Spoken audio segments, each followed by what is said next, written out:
सुप्रभात बच्चों। कल हमने सूरदास अध्याय से सप्रसंग व्याख्या कर ली थी। आज हम आगे अभ्यास प्रश्न के रूप में देखेंगे, तो ध्यान देंगे बच्चों आप अपने। सप्रसंग व्याख्या के अंदर आप संदर्भ, व्याख्या, मालूम प्रसंग और व्याख्या के रूप में आपने कर लिया होगा इसमें, और आपको अच्छी तरह लर्न भी हो गया होगा। आगे हम चलते हैं शब्दार्थ के अंदर। तो बच्चों शब्दार्थ को आप अच्छी तरह से लर्न करेंगे, लिखना तो आपको नहीं है और अच्छी तरह याद करना, ये बड़े सहायक होते हैं आपको प्रश्न व्याख्या करने में, लर्न करने में, व्याख्या करने में आपकी मदद करेंगे। तो खोरी कहते हैं बच्चों गली, यानी गांव की जो गली होती है या शहर के अंदर जो गली होती है उसको खोरी के रूप में जाना जाता है। डोटा कहते हैं पुत्र को। अंकोर, अंकोर यानी रिश्वत। मधुवन कहते हैं मथुरा, मथुरा के लिए कहा गया है। वैसे बच्चों यहाँ पर माधव या जिस तरह से कहा गया है, या कभी कहीं कहीं मधुवन यानी भंवरे के लिए भी कहा जाता है और भगवान श्री कृष्ण के लिए प्रयुक्त है, लेकिन यहाँ जो मधुबन है वो मथुरा के लिए किया गया कि जहाँ पर भगवान श्री कृष्ण निवास कर रहे हैं, यानी जहाँ पर जो माधव है वो निवास कर रहे हैं, तो उस क्षेत्र मतलब उसको मथुरा माना है यहाँ पर। और मसी कहते हैं स्याही। अघात कहते हैं प्रसन्न। तो बच्चों घात होता है उससे कहते हैं मान लो एक तरह दुखी, यानी घात लगा, ऐसा कभी कभी कह देते हैं ना कि ये समाचार सुनकर उसको घात लगा। तो घात मतलब होता है यानी कि दुख पहुंचाना, दुख पहुंचाना होता है ये। यहाँ पर अघात यानी बिना घात के या बिना दुख के, तो बिना दुख के प्रश्न होते हैं। और पौरी कहते हैं दहलीज। बुराई कहते हैं बहकाना। भौर, भौर कहते हैं भरमर या भंवरा या भौरा भी इसको वैसे कहते हैं, भौर या भौरा भी होता है। शोध कहते हैं खोज यानी खोजबीन करना। सर दव यानी सरकंडों के जंगल। सर, सर यहाँ सरकंडों को कहा गया और दव यानी जंगल, जंगल। जैसे बच्चों यहाँ दवानल, दवाग्नि, इस तरह आपने सुना होगा। तो दवाग्नि मतलब जंगल की अग्नि, और दवानल, अनल यानी आग, और दव यानी जंगल, तो जंगल की आग। तो यहाँ पर सरदव है तो यानी सरकंडों के मान लो जो जंगल है उनके लिए कहा गया यहाँ पर। सुहात, स्वात यानी रुचिकर, जो स्वाता है, अच्छा लगता है। और श्रवणी, श्रवणी कहते हैं कानों से, वैसे श्रवण यानी सुनना और श्रवणी यानी कानों से सुनना। तनक यानी जरासी। सर्वस यानी सब कुछ या सर्वस्व कह सकते हैं। सर्व सब है ना, सर्वस्व यानी सब कुछ। प्रबोधे यानी वश में करना। और दाक, दाक कहते हैं किशमिश, किशमिश को कहते हैं। तो आपको सभी समझ में आ गया होगा कि इस प्रकार से जो कठिन शब्दार्थ हैं इनकी सहायता से आप कोई सा भी जो प्रसंग है या जो यानी जो साहित्य व्याख्या जो करनी होती है वो बड़ी इजी से कर सकते हैं आप। तो अच्छी तरह अपने शब्दार्थ है उनको अच्छी तरह से अपने समझ लिया करो, अपनी नोटबुक में लिख कर, या आप जैसे रफ वर्क के रूप में, या आप जहाँ वर्क कर रहे हो उस तरह कठिन शब्दार्थ को निकाल कर उसके साथ साथ में लिखते हुए लर्न कर सकते हैं अपने। तो बच्चों आगे चलते हैं अभ्यास प्रश्न के अंदर। तो सबसे पहले वस्तुनिष्ठ जो प्रश्न हैं उनको देखते हैं अपने, कि वस्तुनिष्ठ प्रश्न के अंदर जो क्वेश्चन है ये आपको बच्चों अपनी जो बुक है इस बुक के अंदर ही नोट कर लेंगे आप। तो पहला प्रश्न देखते हैं हम अभ्यास प्रश्न के अंदर।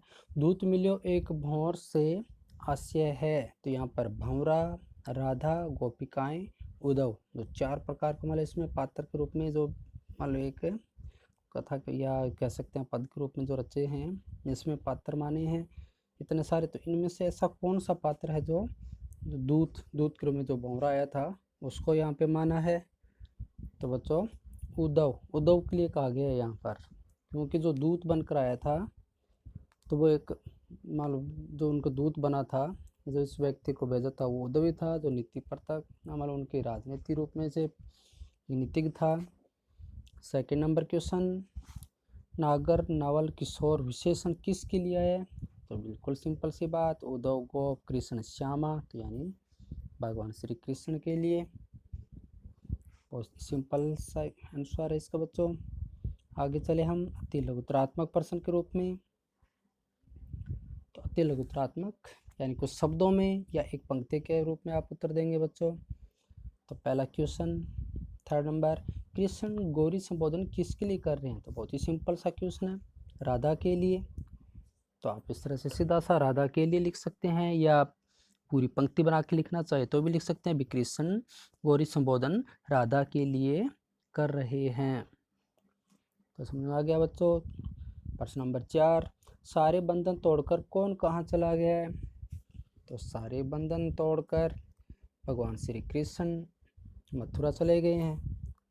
तो इस तरह से आप आंसर दे सकते हैं इसको बच्चों, यानी भगवान श्री कृष्ण मतलब चले गए थे और कहाँ, यानी मथुरा। 5 नंबर, गोपियों को भ्रमर के रूप में कौन सा दूत मिला? तो अभी जो हमने वस्तुनिष्ठ प्रश्न के अंदर बच्चों पढ़ाई था कि जो भ्रमर के रूप में जो दूत मिला था वो उद्धव था, जो श्री कृष्ण के दूत या संदेश लेकर जो आए थे। और 6 नंबर क्वेश्चन, श्याम ने किसको सिखाकर वश में कर लिया? श्याम यानी भगवान श्री कृष्ण के लिए कहा जा रहा है कि श्याम ने गोपियों का जो संदेश लेकर आने वाले जो पथिक थे, जाने वाले यानी संदेश जो लेके जा रहे थे, जो गोपियों के संदेश थे वो लेके जा रहे थे, उनको सिखाकर अपने वश में कर लिया, यानी उनको भला फुसलाकर वहाँ पर रख लिया, वश में कर लिया अपने, जो हमें आकर किसी प्रकार का वो संदेश में नहीं देते हैं। तो बच्चों अति लघुतरात्मक प्रश्न आपको समझ में आ गया होंगे। आप शब्द के अंदर भी और एक वाक्य के अंदर भी आंसर दे सकते हैं। आगे चलते हैं हम लघुतरात्मक प्रश्न के रूप में। क्वेश्चन नंबर 7, कृष्ण ने भोली राधा को बातों में कैसे उलझा लिया? तो ये बच्चों आपको आंसर कम से कम 3 से 5 लाइनों के बीच में रखना है बच्चों। तो हम इसको देखते हैं कि किस प्रकार से राधा को बातों में उलझा लेते हैं। तो हमने अपने जैसा प्रश्न व्याख्या की थी उसके अंदर हमने देखा था कि किस प्रकार से जब भगवान श्री कृष्ण राधा को जब पहली बार देखते हैं तब उनसे परिचय जानते हुए कहते हैं कि मैंने तुम्हें ब्रज की गलियों में कभी नहीं देखा। तो राधा उनके मतलब इस तरह से मतलब उपेक्षा मालूम करती हुई, यानी भगवान श्री कृष्ण की तरफ ध्यान नहीं देती हुई, मालूम उपेक्षा के भाव से कहती है कि मुझे मालूम वहाँ पर ब्रज में आने की ज़रूरत ही क्या है, ठीक है ना। तो यहाँ पर इस तरह से कह रही कि मैं मुझे ब्रज में आने की ज़रूरत ही क्या है, मैं तो अपने द्वार पर ही खेलती हूँ। लेकिन फिर राधा उसे मालूम इस तरह से एक चिढ़ाती हुई कहती है कि सुना है तुम नंद के पुत्र हो, यानी क्या तुम नंद के पुत्र जो कृष्ण हो, और जो दही और दूध चुराता फिरता है, यानी इस तरह से उसका जो व्यंग्य रूप में कहती है।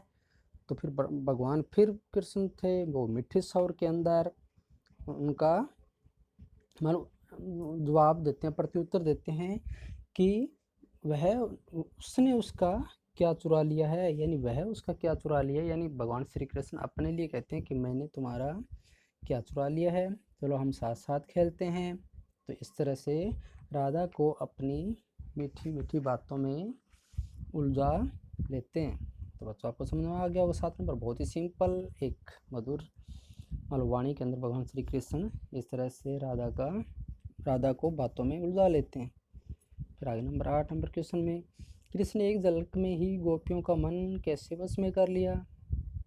तो ये भी हमने बच्चों जो व्याख्या की थी उसके अंदर था कि किस प्रकार से जो गोपियाँ थी वो मालूम जब उद्धव संदेश लेकर आते हैं तो वो कहती हैं कि मालूम किस प्रकार से भगवान श्री कृष्ण उनको उलझा लेते हैं। तो बताते हैं कि कृष्ण ने अपने चंचल नेत्रों की कोरों से, यानी कि कोर या कनखियाँ जिसे कहते हैं बच्चों, से जरा सा देख कर ही गोपियों के मन को अपने वश में कर लिया। वह उनके हृदयों में प्रेम की शक्ति के बल से बस गए हैं। तो इस तरह से कहते हैं। और तथा वे कृष्ण अपनी मधुर मुस्कान, यानी मधुर जो मुस्कान है उसकी मनमोहनी जो मानो सूरत है वो उसको देखते ही गोपियाँ उनके माल प्रेम के अधीन हो गई, क्या उनके वश में हो गई है। तो इस तरह से अपना आंसर के रूप में दे सकते हैं बच्चों। आगे 9 नंबर, मथुरा के कुएं संदेशों से कैसे भर गए। तो ये भी वो तो बार बार उस पैरे के अंदर कहती हैं गोपियाँ कि जब भी हमने और गोपियाँ कहती हैं कि जब भी मथुरा की तरफ जाता हम देखते हैं तो उसी के हाथों अपने श्री कृष्ण के संदेश भेज देती हैं, और श्री कृष्ण है कि उनके जो संदेश दिए हैं उनका कोई प्रत्युत्तर नहीं भेजते, और इस तरह से गोपियों के संदेश थे करने वालों को भी वो बहला फुसला कर रख लेते हैं। लगता है कि वो अपन इस तरह से जो संदेश से भेजे गए उन सारे जो संदेश हैं उनको कुओं में फेंकवा देते हैं, और इस तरह से इतने सारे संदेश गए हैं जिससे लगता है कि जो संदेश मतलब इतने सारे संदेश भेजे थे तो उससे तो सारे कुएं भर गए होंगे। तो इस तरह से मालूम कहते हैं कि वो उनकी जो संदेश हैं वो उन कुओं के माध्यम से जो उनकी जो वहाँ की पानी भरती है वो सारे के सारे संदेश जिससे सारे मथुरा में फैल गए होंगे। तो इस तरह से यहाँ पर संदेशों से कुएं भरने बताया गया है। आगे 10 नंबर के अंदर देखिए, भी तजी अंगार अगात से क्या तात्पर्य है। तो अगात यानी वो पर्सन, यानी उन्होंने उस अंगारूपी जो अगात है उसको उन्होंने त्याग दिया है। तो यहाँ इसका कहने का मतलब क्या है बच्चों, यानी जिसमें मालूम यहाँ पर कहा है ना, जिस तरह से उन्होंने कहा था तजी अंगार अगात, यानी हमने भगवान श्री कृष्ण से मन लगा रखा है, हमारा मन कहीं और नहीं भटकता या हमारा मन और कहीं नहीं लगता। जिस प्रकार से चकोर पक्षी होता है वह ब्रह्मा को मालूम किरणों चुकता है, या कह सकते हैं अंगार की जो चिंगारियाँ हैं उनसे अपना पेट भरता है, उससे किसी भी प्रकार के फल मेवों की मालूम वो मन में नहीं रखता, या जो फल मेवे होते हैं उनको नहीं देखता, वह उन्हें त्याग कर केवल अंगारे होते हैं उन अंगारों से अपनी भूख शांत कर लेता है। उसी प्रकार से गोपियाँ कहती है कि उनका मन भी भगवान श्री कृष्ण के प्रेम से बंधा है, अतः वह उसको त्याग कर उस योग को नहीं अपना सकती। तो इसलिए उन्होंने ऐसा कहा है कि तजी अंगार अगात, हम हर माल दुख को, हम हर प्रसन्नता को छोड़ सकते हैं लेकिन भगवान श्री कृष्ण को नहीं त्याग सकती। तो इस तरह से यहाँ पर जो तजी अंगार अगात से तात्पर्य रहेगा बच्चों, तो आपको समझ में आ गया होगा। इस तरह से आप इसका आंसर लिख सकते हैं। नेक्स्ट चलते हैं आगे, निम्नात्मक प्रश्न के रूप में, जो बड़े रूप में होते हैं, जो लगभग 1 पेज के रूप में बच्चों लिखना होता है, यानी कि एक पूरे जो हम प्रसंग या व्याख्या करते हैं उस प्रसंग सहित व्याख्या को लिखना होता है, पूरी व्याख्या को दर्शाना होता है, जिसके अंदर जिस क्वेश्चन मान जैसा किया जाता है। जैसे हम देखते हैं 11 नंबर क्वेश्चन के अंदर, कृष्ण एवं राधा के प्रथम भेंट को अपने शब्दों में व्यक्त कीजिए। तो यानी राधा और कृष्ण के जो पूरा पैरा है जो आप प्रसंग लिखते हो व्याख्या सहित, तो वो पूरा का पूरा बच्चों यहाँ पर एक तरह से लिखना होगा। तो ये हम वैसे पहले व्याख्या के रूप में कर चुके हैं, तो इसको आप और अपनी लर्न कर लेंगे अच्छी तरह से। आपको अपनी नोटबुक में नहीं लिखना, क्योंकि ये सारा हम अपनी व्याख्या में अच्छी तरह से लिख भी चुके होंगे आप, और लर्न भी कर रहे होंगे। तो आगे चले हम 12 नंबर क्वेश्चन के अंदर, गोपियाँ कृष्ण को चोर क्यों सिद्ध कर रही है, विस्तार पूर्वक लिखिए। तो यानी कि क्यों, मतलब चोर क्यों सिद्ध कर रही है, कि किस प्रकार से उन्होंने उनके हृदय को चुरा लिया। तो बच्चों इस क्वेश्चन को आप लिख लेना, क्योंकि थोड़ा सा घुमा फिरा के होगा। तो हम इसको देख लेते हैं पहले कि किस प्रकार से चोर सिद्ध कर रही है। तो बच्चों हम चलते हैं उस पैरे के अंदर जिसमें वो उसको चोर सिद्ध कर रही है। तो यहाँ पर जब गोपियाँ मान लो यहाँ कह रही है कि कृष्ण ने किस तरह से, तो बच्चों ये एक पैरा था ना, इस पैरे को हम पहले देखते हैं अच्छी तरह से कि हरि माना मन हरि लियो तनक चितवनी में चप्पल नैन की कोर पकड़े उते हृदय उर अंतर प्रेम प्रीति के जोर कहीं छड़ाई तोरे सब बंधन ते गए हंसनी अंकोर। तो यहाँ पर इस तरह से जो ये तीन जो लाइनें थी उसके अंदर हमने भी जैसे बच्चों देखा था ना कि किस प्रकार से कि मान लो यहाँ भगवान श्री कृष्ण को कह रहे हैं कि इस तरह से कोई वस्तु चुराता है, जो जिस तरह से उसने मान लो हमारे हृदय को चुरा लिया तिरछी नज़रों से। तो कृष्ण ने भी अपनी जो तिरछी नज़र दृष्टि से गोपियों को मन हर लिए थे, तो इसलिए वो कहते हैं कि कृष्ण अपने हृदय में प्रेम के बंधन से हमने जो उनको बंदी बना रखा था कृष्ण को, तो गोपी कहती हैं कि हमने कृष्ण को अपने हृदय में प्रेम के जोर से जो बंदी बना रखा था, परंतु वह भी बंधन तोड़कर चले गई हैं। और गोपी कहती कि हमारा भी मन वो चोरी करके ले गई अपनी तिरछी नज़रों से। तो इस कारण गोपियाँ कृष्ण को चोर सिद्ध करना चाहती है। कृष्ण जो एक चोर जैसा आचरण किया है कि वो हमारे प्रेम की आड़ में हमें धोखा दे रहे हैं, वो हमारा सब कुछ लूट कर वो मथुरा में जा बसे हैं, और अब हमारा किसी भी प्रकार का जो पत्र है उसका वो प्रत्युत्तर भी नहीं देते, और मथुरा से वापस ब्रज में भी आने का वो आ नहीं रहे हैं, यानी एक अपराधी की तरह, एक चोर की तरह जाकर वो छुप कर बैठ गए हैं। तो इस तरह से वो अपना दूध बेचकर गोपियों को बहका रहे हैं, यानी बहला फुसला रहे हैं। तो बचपन में मक्खन और जो दूध दही की जो चोरी करते थे, और बाद में वो किस प्रकार से हमारा दिल या कह सकते हैं हृदय, यानी बच्चों यहाँ हृदय लिखेंगे आप कि किस प्रकार से हमारा हृदय चुराकर, हमारा मन चुराकर वो गोपियों के चोर बनकर केसर मथुरा में जा बसे हैं। तो इस तरह से वो गोपियाँ कृष्ण को चोर सिद्ध करी है कि किस प्रकार से वो बचपन में पहले दूध दही चुराते थे और मक्खन चुराते थे, और बाद में किस तरह से वो अपनी मतलब अपने आँखों की तिरछी नज़रों से वो गोपियों के मन को भी हर लेते हैं, उनके हृदय को भी हर लेते हैं। तो इस तरह से आप उन्हें और गोपियों इस प्रकार से मन की चोरी करने का आरोप लगाते हुए कृष्ण को चोर सिद्ध कर रही हैं। तो बच्चों समझ में आ गया होगा आपको, यानी पूरे पैरे के अंदर, और बड़ा आराम से विस्तार से आप बच्चों अपने शब्दों के द्वारा, यानी अपने शब्दों के द्वारा आप इसको एक पेज के आंसर में लिख सकते हैं। तो इससे पहले बच्चों आपको अच्छी तरह से सुंदर राइटिंग के अंदर आपको उस व्याख्या को करना पड़ेगा, यानी कर भी ली होगी आपने व्याख्या, और फिर उसको अच्छी तरह से आप दोहरान करेंगे। तो आप बार बार जब इसका दोहरान और लिखन जैसे करोगे तो आपको बहुत अच्छी तरह से ये अपने शब्दों में भी बनाने में आसानी हो जाएगी। तो इस तरह से ज़्यादा लिखने से और अच्छी तरह से बार बार दोहराने से आपको अपने शब्दों में आंसर देने में मान लो कोई झिझक नहीं आएगी, बड़ी आसानी से आप उसका आंसर दे सकेंगे बच्चों। तो आगे चलते हैं हम 13 में, यानी आपको केवल एक 12 नंबर क्वेश्चन ये करना है, और जो 11 नंबर था ये नहीं करेंगे नोटबुक के अंदर, केवल लर्न करेंगे।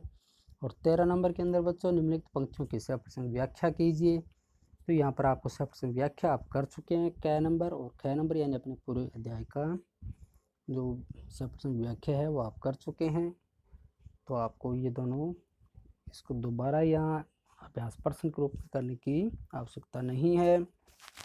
जो प्रसंग अच्छी तरह से बार बार जो एक ही लगभग आएगा उसके जो मेन संदर्भ रहता है वो उसको एक बार बताएंगे, और व्याख्या आपको हर एक जो पद है उसकी व्याख्या करते हुए अच्छी तरह से जो लर्न कर लेंगे।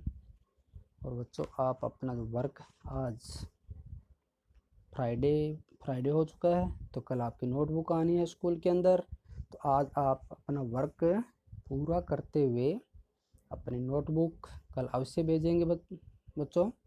अगर आपकी नोटबुक नहीं आती है तो फिर आपके जिन बच्चों की नोटबुक नहीं आती है उनको पेरेंट्स कॉल की जाएगी, रीज़न पूछा जाएगा क्यों नहीं नोटबुक आ रही है बच्चों, यानी आपकी नोटबुक बहुत कम आ रही है। इसलिए सभी बच्चे अपना अपना वर्क आराम से करते हुए अपना वर्क कंप्लीट करते हुए कल नोटबुक आप अवश्य भेजेंगे।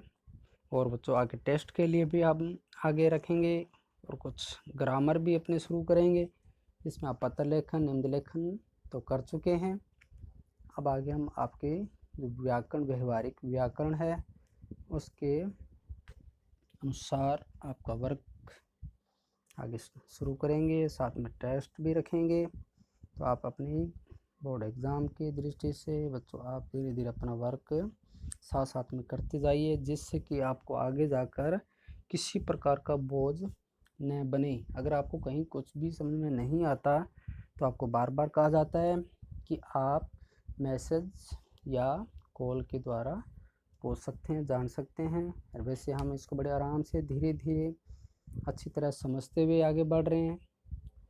हर एक पंक्ति एक एक शब्द को लेकर हम अध्ययन करते जा रहे हैं इसका विस्तार से। तो आप अच्छी तरह से इन वीडियो का बार बार दोहरान करें और अपने जो अध्ययन है उसको अच्छी तरह से समझने की कोशिश करें, लर्न करें। जय हिंद।